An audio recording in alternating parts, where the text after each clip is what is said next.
My name is Junghyun Park. I'm the chef and owner of the Atoboy restaurant. Today, I'm going to show you how we make the perfect Korean fried chicken in our restaurant.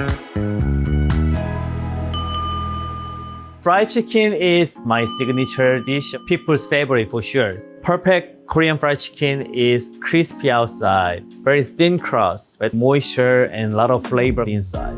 Looks very simple, but it's a lot of techniques and a lot of time to take. But when you taste this fried chicken, you never regret about your time.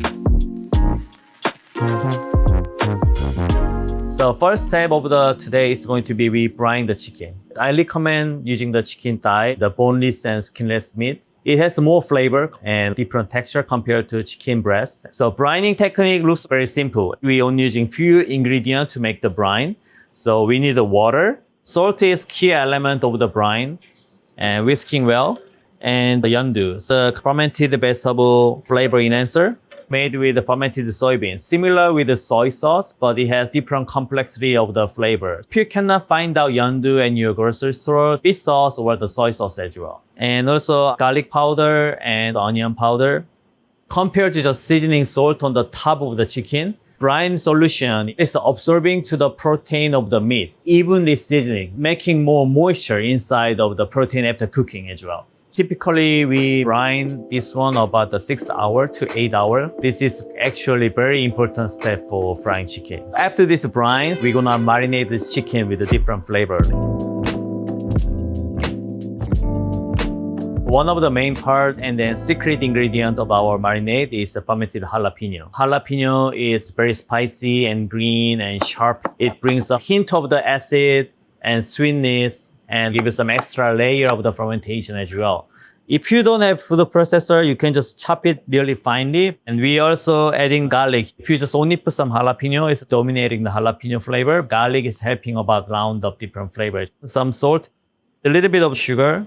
So adding some fish sauce. The sugar, the sweetness actually to giving some other flavor to the bacteria. So I'm going to blending this one into lobo cubes. This is mostly designed for the professional kitchen. So try to evenly blend it really well. It's a little bit still chunk of the jalapeno, but it's evenly blended with the garlic. And I'm going to ferment about 7 days. So I have a big jar of the fermented jalapeno. So you can see a little bubble comes out. It's during the fermentation process.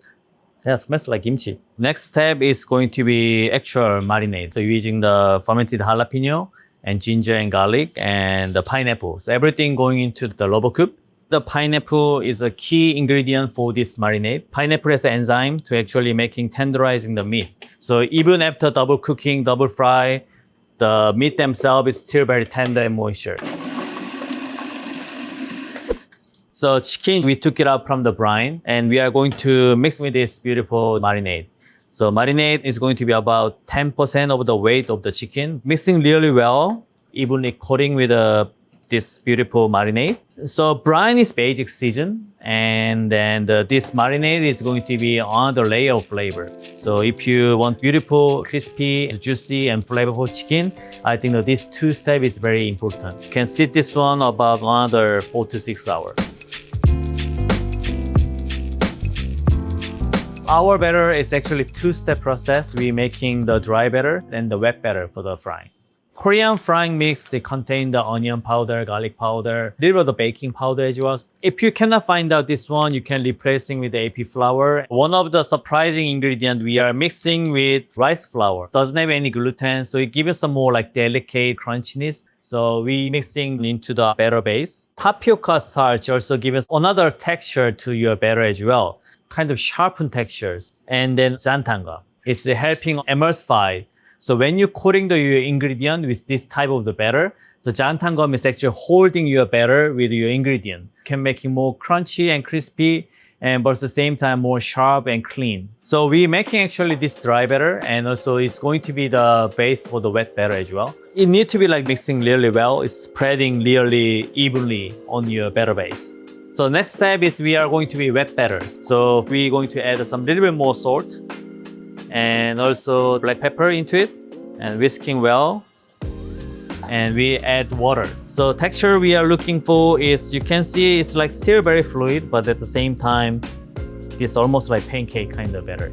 So now we have the two different batter. So this is a dry batter and this is a wet batter. So we ready for frying now. So the marinade chicken, so you can put into the dry batter. Usually in our restaurant, we can put like 7 or 8 pieces as a one portion. Coating lightly and just using your hand, dusting a little bit out, coating properly everywhere. And I don't want to have flour on the top of it.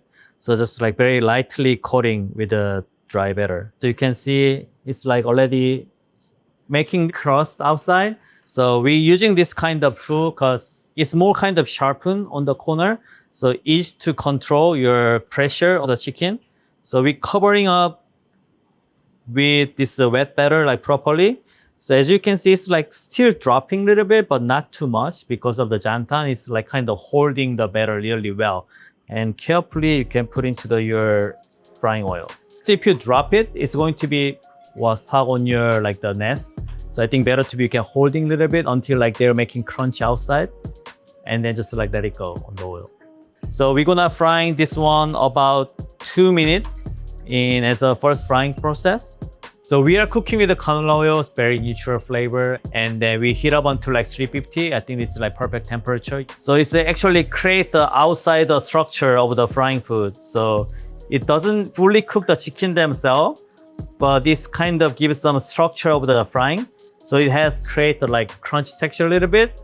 So you have the water and starch inside your batter. So starch actually cooked in the hot oil, so it's making crunchy texture. The water is escaping from the batter, it's making the air pocket. So that air pocket making your crunchy part. You need to be really well balanced in between about how much air pocket you're looking for and then how much crust you're looking for. You can see the chicken is actually inside of the batter and batter themselves is frying in the oil. So making like beautiful crust. Then after cooking about 2 minutes in the oil, so we take it out from the heat.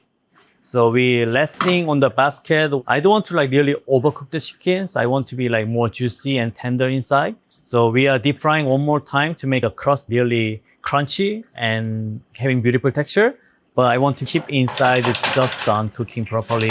So we're gonna frying another 3 minutes in the fryer. This is very important step. Because of the resting process and the pre-fry process, I think the meat themselves is like almost ready to go. But I want to be looking for the texture of the outside crunchiness. It's like really comes out beautiful. When you frying is properly done, it's all the chicken is actually floating almost on the oil. So you can see the actually texture. And I'm also looking for the color is like beautifully kind of golden brown rather than the pale white. So you can tell how the texture and then color by the eyes. I think the most mistake the home cook easily making is they're operating about amount of the oil themselves. They're worried about, oh, am I need to using this much oil to frying? Big amount of oil is making the better quality because when you drop some ingredient into the oil, the temperature oil is not drop as much as if you're using the small amount of oil. As you can see, the color is almost ready. You can see the golden brown and the batter themselves is covering the all your chicken properly. This is what we are looking for. So you can put into the tray carefully. Because here it's very hot and it's contained a lot of the moisture inside because of the chicken themselves.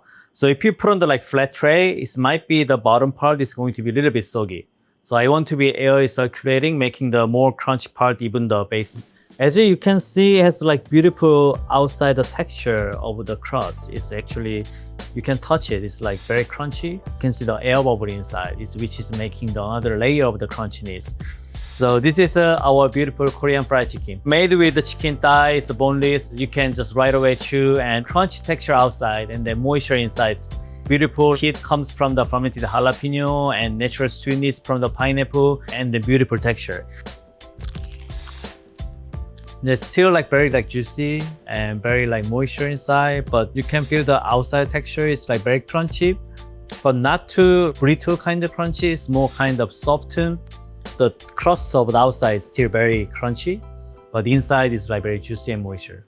And we're serving it the two beautiful sauce. The first one is a fermented peanut butter sauce. Mix this peanut butter water, some mirin, rice vinegars with fermented jalapeno. It's nutty and creamy and a lot of flavor comes out. So second sauce we're serving is a yangnyeom sauce. tomato. Comes from the tomato can, ketchup, gochujang. So fermented chili paste, some salt and sugar, juice from the gingers, water, minced garlic, corn syrup. Heat it up a little bit on the stove. It's more like heat and sweet and also fermentation flavors. I'm going to dip with the peanut butter sauce. Balance in between the fermented jalapeno flavor and also a little bit of the rice vinegar and mirin, so give some other layer of the flavor. And actually it doesn't feel like too greasy or too heavy with it. Even with the frying food, it keeps your mouth feel very like amazing flavor together. The last bite, I'm going with the Junghyun sauce. It's delicious. So I think it's really representing what Atoboy is looking for. I think that we're looking for keep the Korean flavor as a tradition. So always involving about the different flavor. Ato, A-T-O, as an ancient Korean word, it means gift. So I want to bring some Korean culture. I want to be shareable this kind of banchan culture to our restaurant as a gift. Of course, the fried chicken is the best gift.